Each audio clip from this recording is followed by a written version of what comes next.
ತಾಲೂಕು ಮಟ್ಟದ ಜನಸಂಪರ್ಕ ಸಭೆ ಮತ್ತು ಫಲಾನುಭವಿಗಳಿಗೆ ಹಕ್ಕುಪತ್ರ ವಿತರಣಾ ಸಮಾರಂಭವು ಸುಳ್ಯದ ಲಯನ್ಸ್ ಕ್ಲಬ್ನಲ್ಲಿ ನಡೆಯಿತು. ಇನ್ನು ಫಲಾನುಭವಿಗಳಿಗೆ ದಕ್ಷಿಣ ಕನ್ನಡ ಜಿಲ್ಲಾ ಉಸ್ತುವಾರಿ ಸಚಿವ ಯುಟಿ ಖಾದರ್ ಅವರು ಹಕ್ಕುಪತ್ರಗಳನ್ನು ವಿತರಿಸಿದರು.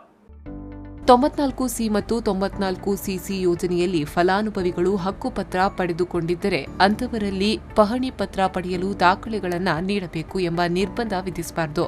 ಕೂಡಲೇ ಫಲಾನುಭವಿಗಳಿಗೆ ಪಹಣಿ ಪತ್ರ ವಿತರಣೆ ಮಾಡಬೇಕು. ಹಕ್ಕುಪತ್ರ ಹೊಂದಿದ ಫಲಾನುಭವಿಗಳನ್ನು ಸತಾಯಿಸಿದಲ್ಲಿ ಅಂತಹವರ ವಿರುದ್ಧ ಕಠಿಣ ಕ್ರಮ ಕೈಗೊಳ್ಳಲಾಗುವುದು ಎಂದು ದಕ್ಷಿಣ ಕನ್ನಡ ಜಿಲ್ಲಾ ಉಸ್ತುವಾರಿ ಸಚಿವ ಯುಟಿ ಖಾದರ್ ಖಡಕ್ ಸೂಚನೆಯನ್ನ ನೀಡಿದ್ದಾರೆ. ಅದು ಸಮಾಜದ ಅತ್ಯಂತ ಕಟ್ಟಕಡೆಗೆ ಅದು ವ್ಯಕ್ತಿ ಕೂಡ ಮುಟ್ಟಬೇಕಂತ ಹೇಳಿ ವರ್ಷದ ಸರ್ಕಾರದ ಉದ್ದೇಶ ಆಗಿದೆ.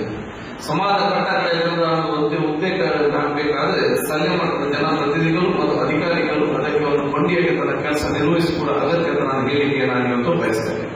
ಸರ್ಕಾರದ ಒಂದೊಂದು ಯೋಜನೆಯಲ್ಲಿ ಯಾವ ಹಂತದಲ್ಲಿ ಒಂದು ವಿಚಾರವಾಗಿದೆ, ಇನ್ನು ಯಾಕೆ ಕೆಲವೊಂದು ತರವಾದ ಯಾಕೆ ತರವಾಗ್ತದೆ, ಸರ್ಕಾರದ ಏನಾದರೂ ನೀತಿನೇ ಬದಲಾವಣೆ ಆಗಬೇಕಾ, ಅದನ್ನು ಒಂದು ಸಲಹೆ ಕೊಟ್ಟು ಅದನ್ನು ಕೂಡ ಬದಲಾವಣೆ ಮಾಡಲಿಕ್ಕೆ ನಾವು ತಯಾರಿದ್ದೇವೆ ಅಂತ ಹೇಳಿಕೆ ನಾನು ಇವತ್ತು ಬಯಸುತ್ತೇನೆ. ಕಾರ್ಯಕ್ರಮದ ಅಧ್ಯಕ್ಷತೆಯನ್ನ ವಹಿಸಿದ ಸುಳ್ಯ ಶಾಸಕ ಎಸ್ ಅಂಗಾರ ಮಾತನಾಡಿ, ಜಿಲ್ಲೆಯ ಸಮಸ್ಯೆಗಳು ಹರಿಯುವ ದೃಷ್ಟಿಯಿಂದ ಬೆಳಗಾವಿ ಅಧಿವೇಶನಕ್ಕೆ ಮೊದಲು ಉಸ್ತುವಾರಿ ಸಚಿವರ ನೇತೃತ್ವದಲ್ಲಿ ಜಿಲ್ಲೆಯ ಎಲ್ಲ ಶಾಸಕರನ್ನ ಕರೆದು ಸಭೆ ನಡೆಸಬೇಕು. ಸರ್ಕಾರದ ವಸತಿ ಯೋಜನೆಯಲ್ಲಿ ಮನೆ ಕಟ್ಟಿದ ಫಲಾನುಭವಿಗಳಿಗೆ ಸಹಾಯಧನ ಪಾವತಿ ಬಾಕಿ ಇದೆ. ಸರ್ಕಾರ ಈ ಬಗ್ಗೆ ವಿಶೇಷ ಗಮನ ವಹಿಸಬೇಕು ಎಂದು ಹೇಳಿದರು.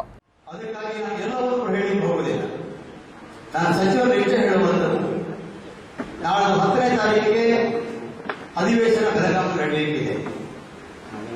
ಜಿಲ್ಲೆಯ ಎಲ್ಲ ಶಾಸಕರನ್ನ ನಾವು ಅಲ್ಲಿ ಕರೀರಿ.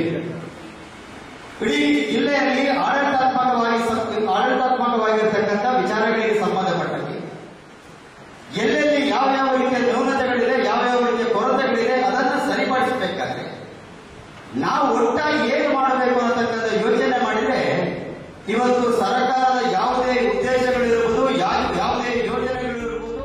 ವೇದಿಕೆಯಲ್ಲಿ ತಾಲೂಕು ಪಂಚಾಯತ್ ಅಧ್ಯಕ್ಷ ಚನಿಯಾ ಕಲ್ತಡ್ಕ, ನಗರ ಪಂಚಾಯಿತಿ ಅಧ್ಯಕ್ಷೆ ಶೀಲಾವತಿ ಮಾಧವ, ನಗರ ಪಂಚಾಯಿತಿ ಉಪಾಧ್ಯಕ್ಷೆ ಹರಿಣಾಕ್ಷಿ ನಾರಾಯಣ, ಸುಳ್ಯ ಎಪಿಎಂಸಿ ಅಧ್ಯಕ್ಷ ಧೇರಣ್ಣಗೌಡ ಅಡ್ಡಂತಡ್ಕ, ತಾಲೂಕು ಪಂಚಾಯಿತಿ ಸ್ಥಾಯಿ ಸಮಿತಿ ಅಧ್ಯಕ್ಷ ರಾಧಾಕೃಷ್ಣ ಬುಳ್ಳೂರು, ಜಿಲ್ಲಾ ಪಂಚಾಯತ್ ಸದಸ್ಯ ಹರೀಶ್ ಕಂಜಿಪಿಲಿ ಮೊದಲಾದವರು ಉಪಸ್ಥಿತರಿದ್ದರು. ಇದೇ ವೇಳೆ 94ಸಿ ಮತ್ತು 94ಸಿಸಿ ಹಕ್ಕುಪತ್ರಗಳನ್ನು 200 ಮಂದಿ ಫಲಾನುಭವಿಗಳಿಗೆ ವಿತರಿಸಲಾಯಿತು.